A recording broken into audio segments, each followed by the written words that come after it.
അപ്പോൾ കഴിഞ്ഞ വീഡിയോയിൽ നമ്മൾ എന്താ പറഞ്ഞത്? ഇലക്ട്രോകെമിസ്ട്രിൻ്റെ ഡെഫിനിഷൻ പറഞ്ഞു, ഓക്സിഡേഷൻ എന്താന്ന് പറഞ്ഞു അല്ലേ? ഓക്സിഡേഷൻ പറഞ്ഞില്ലേ? അതേപോലെ ഓക്സിഡേഷൻ നോക്കി റിയാക്ഷൻ അല്ലേ, ഇവിടെ 2 ഒന്നും ഇല്ലായിരുന്നു അല്ലേ? അതേപോലെ തന്നെ ഇവിടെ 2 ഇല്ലായിരുന്നു. ഇപ്പം നമ്മൾ ബാലൻസ് ചെയ്യും കേട്ടോ. ഇവിടെ 2 മൈനസ് ഉണ്ട്, അപ്പം ഇവിടെ 2 മൈനസ്. അപ്പം ബാലൻസ്ഡ് ആണ് അല്ലേ? ഇവിടെ Zn ന്യൂട്രലാണ്, ഇവിടെയും 2 പ്ലസും 2 മൈനസും ചേർന്ന് കഴിഞ്ഞാൽ അത് ന്യൂട്രലായി കേട്ടോ. ഓക്കെ, അതായത് Zn 2 പ്ലസും 2 ഇലക്ട്രോണും ചേർന്ന് കഴിഞ്ഞാൽ Zn ആയി മാറും. ഓക്കെ, അപ്പം നിങ്ങൾ ഇത്രയും മനസ്സിലാക്കിയാൽ മതി. ഓക്സിഡേഷൻ്റെ ഡെഫിനിഷൻ എന്താ? Oxidation definition: a chemical reaction which involves loss of electron is called oxidation. No, a reaction. ഈ 2 റിയാക്ഷൻ നിങ്ങൾ പഠിക്കുക. അതേപോലെ റിഡക്ഷൻ. റിഡക്ഷൻ എന്ന് പറഞ്ഞാൽ എന്താണ്? ഇലക്ട്രോൺ ഗെയിൻ ചെയ്യുന്ന റിയാക്ഷൻ ആണ്, അതാണ് റിഡക്ഷൻ. ഇനി റെഡോക്സ് റിയാക്ഷൻ അല്ലെ? എന്താ റെഡോക്സ് റിയാക്ഷൻ? ഓക്സിഡേഷൻ മാത്രം നടക്കൂല, ഓക്സിഡേഷന്റെ കൂടെ എന്ത് നടക്കും? റെഡോക്സ് റിയാക്ഷൻ ആണ് നടക്കുക. ഓക്സിഡേഷൻ മാത്രം നടക്കൂല, അതായത് ഒരു ആറ്റം ഇലക്ട്രോണിനെ നഷ്ടപ്പെടുത്തണമെങ്കിൽ വേറൊരാൾ സ്വീകരിക്കണം കേട്ടോ. ഞങ്ങളുടെ ബോഡിയിലൊക്കെ കോടിക്കണക്കിന് റെഡോക്സ് റിയാക്ഷൻ നമ്മുടെ ബോഡിയിൽ നടക്കുന്നുണ്ട്. അപ്പം നിങ്ങൾ ഒബ്സേർവ് ചെയ്യണം. നിങ്ങൾ ഈ വീഡിയോ കാണുമ്പോൾ നിങ്ങളെ കണ്ണിൽ, നിങ്ങളെ ബ്രെയിനിൽ, നിങ്ങളെ കയ്യിൽ ഒക്കെ നിങ്ങൾ എഴുതുകയാണെങ്കിൽ നിങ്ങൾ എഴുതുമ്പോഴൊക്കെ കോടിക്കണക്കിന് റെഡോക്സ് റിയാക്ഷൻ നടക്കുന്നുണ്ട് കേട്ടോ. ഇവിടെ ഓക്സിഡേഷനും റിഡക്ഷനും ഒരേ സമയത്താണ് നടക്കുക. അങ്ങനെ നടക്കുകയുള്ളൂ കേട്ടോ. ഓക്സിഡേഷൻ മാത്രമേ നമുക്ക് നടത്താൻ കഴിയില്ല. ഓക്കെ, അപ്പോൾ oxidation and reduction takes place at the same time is called redox reaction. Example കേട്ടോ. എക്സാമ്പിൾ നമ്മൾ എന്താ പറഞ്ഞത്? Zn Cu2 plus Zn2 plus Cu. ഇവിടെ നോക്കി നിങ്ങൾ Zn2 പ്ലസ് എന്താ ചെയ്യുക? Zn2 പ്ലസ് എന്താ ചെയ്യുക? Zn എന്താ ചെയ്യുക? 2 ഇലക്ട്രോൺ Cu2 പ്ലസിന് കൊടുക്കും. അപ്പൊ Zn എന്തായി മാറി? Zn2 പ്ലസ് ആയി മാറി. ഈ Cu2 പ്ലസ് സിംഗിൾ നിന്ന് 2 ഇലക്ട്രോൺ സ്വീകരിക്കും, എന്നിട്ട് Cu ആയി മാറി കേട്ടോ. ഓക്കെ, അപ്പൊ ഇതിന്റെ ഡീറ്റെയിൽഡ് റിയാക്ഷൻ 2 ഇലക്ട്രോൺ ഒന്നും ഇവിടെ ഉണ്ടാവില്ല കേട്ടോ. ഇത് അതിന്റെ ഫൈനൽ റിയാക്ഷൻ ആണ് എഴുതിയത്. ഇതിന്റെ സ്റ്റെപ്പ് നമ്മൾ കുറച്ച് കഴിഞ്ഞാൽ പഠിക്കും കേട്ടോ. ഇപ്പൊ നിങ്ങൾ മനസ്സിലാക്കുക, Zn തന്നെ സിങ്ക് 2 ഇലക്ട്രോൺ ആർക്ക് കൊടുക്കും? കോപ്പർ 2 പ്ലസിന് കൊടുക്കും. അപ്പൊ കോപ്പർ 2 പ്ലസ് എന്തായി മാറി? കോപ്പറായി മാറി കേട്ടോ. Zn2 പ്ലസ് Zn എന്തായി മാറി? Zn2 പ്ലസ് ആയി മാറി. അപ്പൊ Zn2 പ്ലസ് ആയി മാറി. അതെന്താണ്? ഓക്സിഡേഷൻ. കോപ്പർ 2 പ്ലസ് 2 ഇലക്ട്രോൺ സ്വീകരിച്ച് കോപ്പർ ആയി മാറി. അതെന്താണ്? റിഡക്ഷൻ ആണ്. അപ്പൊ ഈ റിയാക്ഷൻ എന്ന് പറഞ്ഞാൽ ഇവിടെ ഈ റിയാക്ഷനിൽ ഓക്സിഡേഷനും നടക്കുന്നുണ്ട്, റിഡക്ഷനും നടക്കുന്നുണ്ട്. അതേപോലെ തന്നെ ഇവിടെ കേട്ടോ, Cl മൈനസ് Cl ആയി മാറി, അത് ഓക്സിഡേഷൻ ആണ്. Na പ്ലസ് Na ആയി മാറി, അത് റിഡക്ഷൻ ആണ് കേട്ടോ. അപ്പോൾ ഓക്സിഡേഷനും റിഡക്ഷനും നമ്മൾ ഒറ്റ റിയാക്ഷൻ എഴുതിയതാണ് കേട്ടോ. Okay,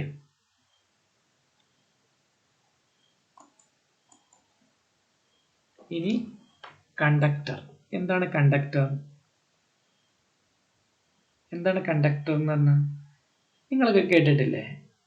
transparent material. എന്താ ട്രാൻസ്പാരന്റ് മെറ്റീരിയൽ എന്ന് പറഞ്ഞു കഴിഞ്ഞാൽ അല്ലേ, ചില വസ്തുക്കൾ ലൈറ്റിനെ കടത്തിവിടും. ചില വസ്തുക്കൾ എന്ത് ചെയ്യും? ലൈറ്റ് അതിലൂടെ ആ മെറ്റീരിയലിലൂടെ ലൈറ്റ് കടത്തിവിടും. അങ്ങനത്തെ മെറ്റീരിയൽ ഇല്ലേ? അങ്ങനത്തെ മെറ്റീരിയലിനെ നമ്മൾ എന്താ വിളിക്കുക? ട്രാൻസ്പാരന്റ് മെറ്റീരിയൽ എന്ന് പറയും. അതേപോലെ ഒരു മെറ്റീരിയൽ ഇലക്ട്രിസിറ്റിനെ കടത്തിവിടുകയാണെങ്കിൽ അങ്ങനത്തെ മെറ്റീരിയലിനെ നമ്മളെന്താ വിളിക്കുക? ഇലക്ട്രിക്കൽ കണ്ടക്ടർ എന്നാണ് വിളിക്കുക. ചുരുക്കി ഇവിടെ കണ്ടക്ടർ എന്നാണ് ഉദ്ദേശിക്കുന്നത്, ഇലക്ട്രിക്കൽ കണ്ടക്ടർ ആണ് കേട്ടോ. അപ്പൊ ഇലക്ട്രിക്കൽ കണ്ടക്ടർ എന്ന് പറഞ്ഞു കഴിഞ്ഞാൽ എന്താണ്? ഇലക്ട്രിസിറ്റിനെ അത് ആ മെറ്റീരിയലിലൂടെ പാസ് ചെയ്യും. എന്താണ് ഇലക്ട്രിസിറ്റി എന്ന് പറഞ്ഞു കഴിഞ്ഞാൽ? ഫ്ലോ ഓഫ് ചാർജസ് ആണ്. ഫ്ലോ ഓഫ് ചാർജസ് ആണ്. ചാർജ് ഒരു ഭാഗത്തു കൂടെ ഏതെങ്കിലും മെറ്റീരിയലിലൂടെ മൂവ് ചെയ്യുകയാണെങ്കിൽ, ഫ്ലോ ചെയ്യുകയാണെങ്കിൽ നമ്മൾ എന്താ വിളിക്കുക? അവിടെ ഇലക്ട്രിസിറ്റി ഉണ്ട് എന്നാണ് പറയുക. ഇലക്ട്രിസിറ്റി എന്ന് പറഞ്ഞാൽ കറന്റ് ഇലക്ട്രിസിറ്റി എന്നാണ്.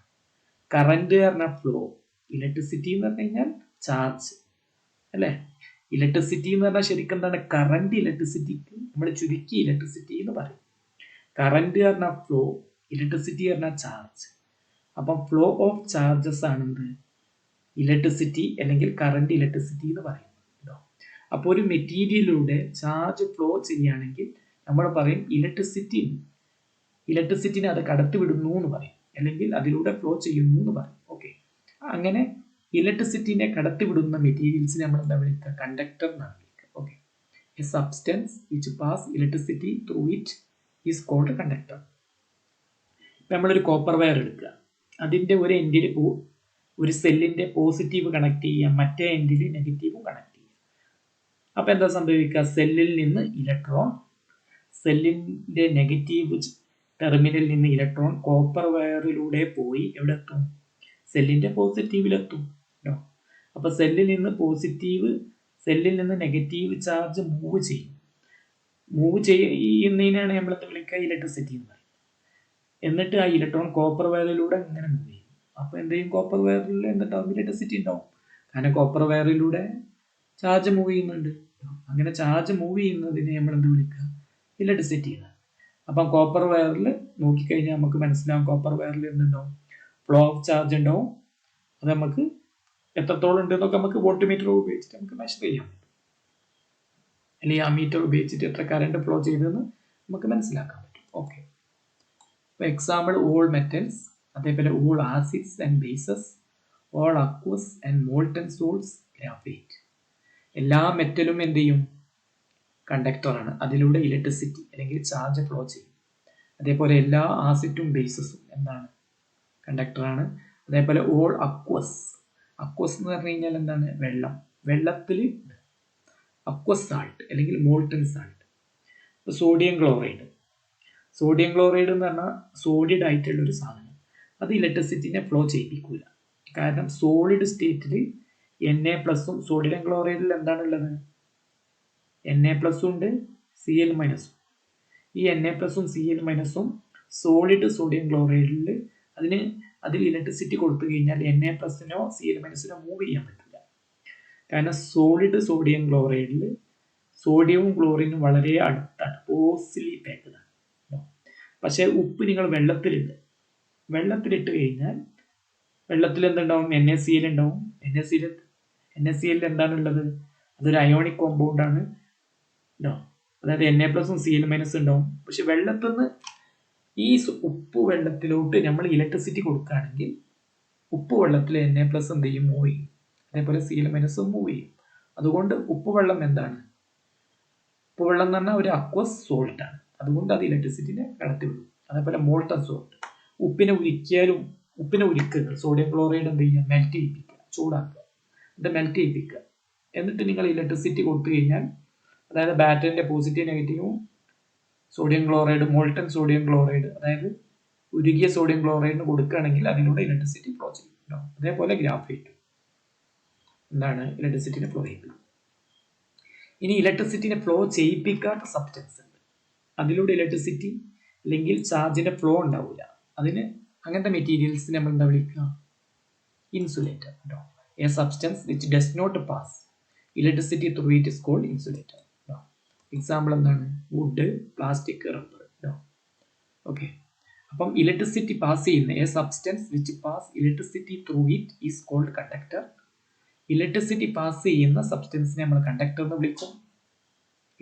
ഇലക്ട്രിസിറ്റി പാസ് ചെയ്യാത്ത സബ്സ്റ്റൻസിനെ ഇൻസുലേറ്റർ എന്ന് വിളിക്കും. അതിന് എക്സാമ്പിൾസ്. ഇനി സെമി കണ്ടക്ടർ. ഇനി ചില മെറ്റീരിയൽസ് ഉണ്ട്.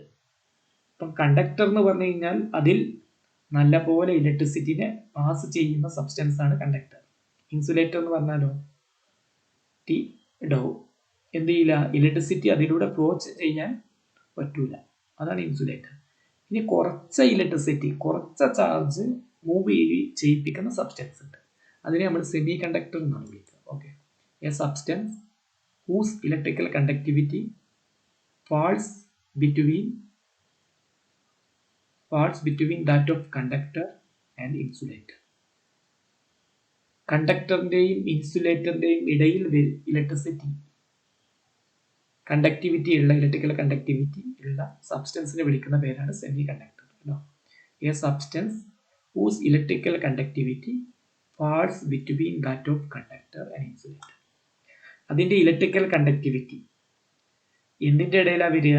ഇൻസുലേറ്ററിന്റെയും കണ്ടക്ടറിന്റെയും ഇടയിൽ വരുന്നതാണ് സെമി കണ്ടക്ടർ എന്ന് പറയുന്നത്. അതായത് അതിലൂടെ കുറച്ച് ഇലക്ട്രിസിറ്റി അല്ലെങ്കിൽ ചാർജ് ഫ്ലോ ചെയ്യും. ഓക്കെ, അതിൻ്റെ ഡീറ്റെയിൽ ഇവിടെ ആവശ്യമില്ല കേട്ടോ. പി ടൈപ്പ് സെമി കണ്ടക്ടർ ഉണ്ട്, എൻ ടൈപ്പ് സെമി കണ്ടക്ടർ ഉണ്ട്, ഇമ്പ്യൂരിറ്റീസ് അതൊന്നും ഇവിടെ ആവശ്യമില്ല കേട്ടോ. എക്സാമ്പിൾ ജർമ്മനിയം സിലിക്കൺ കേട്ടോ. അപ്പൊ ഇതിന്റെ പ്രധാനപ്പെട്ട യൂസ് എന്താണ്? എന്താ യൂസ്? കമ്പ്യൂട്ടർ ചിപ്പുകളൊക്കെ ഉണ്ടാക്കാൻ വേണ്ടി ഉപയോഗിക്കും. ഓക്കെ, ഇനി ടൈപ്പ് ഓഫ് കണ്ടക്ടർ. ഇനി രണ്ട് ടൈപ്പ് കണ്ടക്ടർ ഉണ്ട്. കണ്ടക്ടർ എന്ന് പറഞ്ഞു കഴിഞ്ഞാൽ എന്താണ്? ഇലക്ട്രിസിറ്റിനെ ഫ്ലോ ചെയ്യാൻ അനുവദിക്കുന്ന സബ്സ്റ്റൻസ് ആണ് കണ്ടക്ടർ. അത് രണ്ട് വിധത്തിലുണ്ട്. ഒന്നെന്താന്ന് പറഞ്ഞു, നമ്മുടെ വീട്ടിൽ കോപ്പർ വയർ ഉണ്ടല്ലോ, ഈ കോപ്പർ വയറിലൂടെ ഇലക്ട്രിസിറ്റി ഫ്ലോ ചെയ്യുന്നുണ്ട്, ചാർജ് ഫ്ലോ ചെയ്യുന്നുണ്ട്. നമ്മൾ സ്വിച്ച് ഓൺ ചെയ്യുമ്പോൾ എന്ത് ചെയ്യും? ചാർജ് ഫ്ലോ ചെയ്യും അല്ലേ? സ്വിച്ച് ഓൺ ചെയ്യുന്നില്ലെങ്കിൽ മെയിൻ വയറിലൂടെ, ഫേസ് വയറിലൂടെ എന്ത് ചെയ്യുന്നുണ്ട്? ചാർജ് മൂവ് ചെയ്യുന്നുണ്ട്. ചാർജ് മൂവ് ചെയ്യുന്നുണ്ടല്ലോ. അപ്പൊ എന്ത് ചാർജാണ് മൂവ് ചെയ്യുന്നത്? ഇലക്ട്രിസിറ്റി എന്ന ഫ്ലോ ഓഫ് ചാർജസ്. ഇലക്ട്രിസിറ്റി പറഞ്ഞാൽ ഫ്ലോ ഓഫ് ചാർജസ്. അപ്പൊ ഏതൊക്കെ ചാർജ് ഫ്ലോ ചെയ്യാം? ഇലക്ട്രോൺ ഫ്ലോ ചെയ്യാം കേട്ടോ.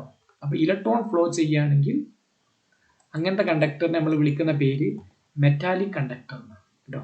ഇതാണ് a conductor which pass electricity through it due to the movement of electrons. ചില മെറ്റീരിയൽസ് ഉണ്ട്, അതിൽ ഇലക്ട്രിസിറ്റി ഫ്ലോ ചെയ്യിപ്പിക്കുന്നത് ആരാണ്? അല്ലെങ്കിൽ ഫ്ലോ ചെയ്യുന്നത് എന്ത് ഫ്ലോ ചെയ്യുന്നത് മൂലമാണ് ഇലക്ട്രിസിറ്റി ഉണ്ടാകുന്നത്? ഇലക്ട്രോൺ ഫ്ലോ ചെയ്യുന്നത്. ഇപ്പൊ കോപ്പർ വയർ, അലൂമിനിയം വയർ, ഇതിലൂടെയൊക്കെ ഇലക്ട്രിസിറ്റി ഫ്ലോ ചെയ്യും. അപ്പൊ ആരാണ് ഫ്ലോ ചെയ്യുന്നത്? ചാർജുകളാണ്. ഏത് ചാർജാണ് ഫ്ലോ ചെയ്യുന്നത്? ഇലക്ട്രോൺ. അപ്പൊ ഇലക്ട്രോൺ ആണ് ചാർജിനെ, ഇലക്ട്രിക്കൽ എനർജിനെ ഒരു ഭാഗത്ത് നിന്ന് മറ്റൊരു ഭാഗത്തോട്ട് കൊണ്ടുപോകുന്നതെങ്കിൽ ഇലക്ട്രിസിറ്റി ഫ്ലോ ചെയ്യാന്ന് പറഞ്ഞു കഴിഞ്ഞാൽ എന്താണ്? ഇലക്ട്രിക്കൽ എനർജി കേട്ടോ. അപ്പം ഒരു മെറ്റലിന്റെ ഒരു ഭാഗത്ത് നിന്ന് മറ്റൊരു ഭാഗത്തോട്ട് എന്ത് മൂവ് ചെയ്യും? ചാർജ് മൂവ് ചെയ്യും. ചാർജ് എന്തിനാണ് ക്യാരി ചെയ്യുന്നത്, വഹിക്കുന്നത്? ഇലക്ട്രിക്കൽ എനർജി കേട്ടോ. അപ്പൊ KSEB എന്ത് ചെയ്യും? KSEB ഇലക്ട്രിക്കൽ എനർജി കൊടുക്കും. അത് ഒരു ഭാഗത്ത് നിന്ന് മറ്റൊരു ഭാഗത്തോട്ട് കൊണ്ടുപോകുന്നത് ആരാണ്? ഇലക്ട്രോണുകളാണ്. ഇങ്ങനെ ഇലക്ട്രോണുകളാണ് കൊണ്ടുപോകുന്നതെങ്കിൽ മെറ്റാലിക് കണ്ടക്ടർ എന്ന് വിളിക്കും. Okay, an example all metals and graphite അതാണ് എക്സാമ്പിൾ. ഇനി ഇലക്ട്രോളിറ്റിക് കണ്ടക്ടർ എന്ന് പറഞ്ഞ കണ്ടക്ടർ. ഇപ്പൊ ഇവിടെ ശ്രദ്ധിക്കുക, നമ്മളൊരു ബക്കറ്റ് എടുക്കുക. ഒരു ബക്കറ്റിൽ ഉപ്പുവെള്ളം എടുക്കുക. ഉപ്പുവെള്ളം എന്ന് പറഞ്ഞാൽ അക്വസ് സോഡിയം ക്ലോറൈഡ്.